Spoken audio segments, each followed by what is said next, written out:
उधर बुढ़िया अपने आंगन में बैठकर कहती है, मुझे बहुत भूख लगी है, कई दिनों से तेज बुखार है, घर में कुछ खाने को भी नहीं है, मुझे बहुत भूख लगी है।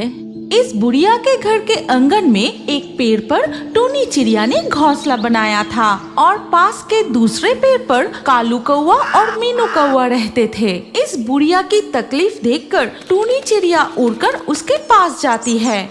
क्या तुम्हें बहुत भूख लगी है बूढ़ी अम्मा?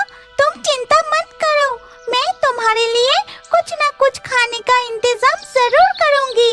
तभी टूनी देखती है कि उसका पड़ोसी कालू कौवा एक गुच्छा लीची लेकर अपने घोंसले में आता है।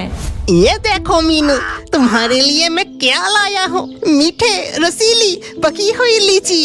एक बार खा कर तो देखो, तुम्हारा मन खुश हो जाएगा। ऐसा क्या? तो फिर अभी खाकर देखती हूँ। कालू कौवा की पत्नी मीनू कौवा लीची खाते ही, वाह, कितनी सुंदर लीची है, कितनी मीठी। ये देख टूनी चिड़िया उनके घोंसले के पास बैठती है और कहती है, अरे कौवा भैया, तुम्हें ये लीची कहाँ से मिली? देखो ना, बूढ़ी अम्मा को बहुत भूख लगी है, मुझे बताओ ना, ये लीची तुम्हें कहाँ से मिली? लीची कहाँ से मिली? अरे वो जंगल की एक पेड़ से मिली। हाँ, तुम टूनी को लीची का पता बिल्कुल मत बताना, वो लीची सिर्फ मेरे लिए लाना और किसी को मत बताना। बताओ ना कालू कौवा, बुढ़िया को बहुत तेज बुखार है, घर में खाने को कुछ भी नहीं है, मैं सिर्फ बूढ़ी अम्मा के लिए लाऊंगी। नहीं नहीं नहीं नहीं नहीं, मैं नहीं बताऊंगा, तुम कोई दूसरा फल ढूंढ कर लाओ। कौवे की बात सुनकर टूनी चिड़िया बहुत दुखी हो जाती है। फिर वो खाने की तलाश में उड़ जाती है।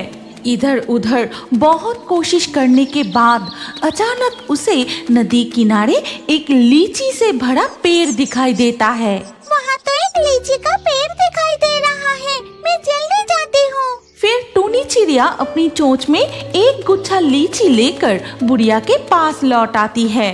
बूढ़ी अम्मा, ये लो, तुम्हारे लिए लाल लाल लीची लाई हूँ, आज लीची खा लो, कल तुम्हारे लिए कुछ आम लेकर आऊंगी। मेरी प्यारी टूनी, तू मेरा कितना ख्याल रखती है। अच्छा, यहाँ से 2 लीचियाँ तू भी खा ले। ठीक है बूढ़ी अम्मा।